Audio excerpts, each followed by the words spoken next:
So the Phoenix Suns, the best passing team in the league, if you didn't know that, and also the only remaining 3-0 team in the bubble after that ridiculous Devin Booker turnaround jumper to win it over the wrong shoulder, double teamed by Kawhi and PG. That's tough, man.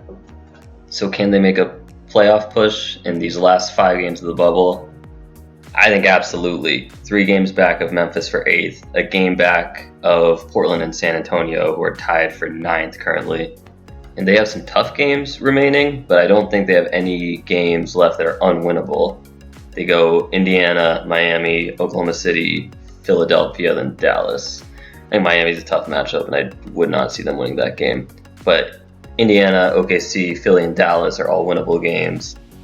And Dallas is going to be the last game of the bubble, and they're already pretty secure. Actually, they actually clinched their playoff spot yesterday. So, who knows if Dallas is going to really be trying for that game. And same thing with Philly. But this is an impressive team, man. When they're all cooking, Devin Booker has really benefited from the offseason signing of Rubio. That's definitely the biggest difference between this year's Suns team and last year's Suns team, is now Devin Booker doesn't have to create everything. There's somebody that can actually get a shot for Devin Booker. And it's definitely shown in his advanced numbers as he's all the way up to 62% true shooting. The dude is a bucket and the dude is efficient. And the dude can get to the line, which I love in my superstars. I think the ability to get to the free throw line is really the great equalizer in the playoffs. When your shot's not falling, you're having a hard time getting a rhythm. That's key. And DeAndre Ayton has really come along after his 25-game suspension, averaging 19, 12, and 1.7 blocks. And really what I'm seeing is a lot of chemistry between Ayton, Booker, and Rubio. That pick and roll, pick and pop game is really starting to become deadly for them. And Ayton's got a really smooth 15 to 16 foot jumper. He's already cash at that shot. I know recently he started to add a 3-point game. And if he gets to the point where he can get up to league average shooting threes, we're going to look back at the number 1 overall pick and not think it's that bad anymore. And in this game that they just played against the Clippers, I know the Clippers have already locked themselves into the playoffs, but they still have seeding to play for, so it's not a completely meaningless game for the Clippers. Kelly Oubre Jr. didn't play, and Aaron Baines didn't play either. And, you could argue, those are 2 of their top 5 best players, and pretty important keys to their defense, especially, let alone the 18.5 that Oubre gives you a game, and the 12 a game, the 3-point shooting, and all the screen setting that Baines can give you off the bench.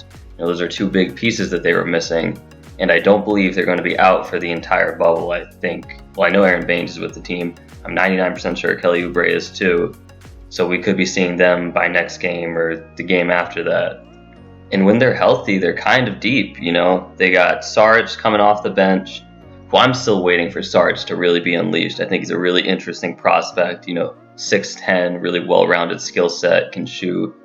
They got Cam Johnson, who was immediately a knockdown shooter from the moment he came into the league. Javon Carter is a dog on defense, and I think he'll have no problem carving out some minutes for himself consistently on this team.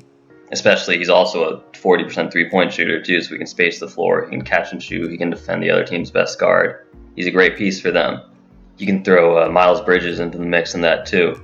So they got a solid 9 guys on this team that I think are real NBA contributors, and not a lot of teams can say that, especially not a lot of teams in the bubble with all the injuries and guys that didn't show up to play.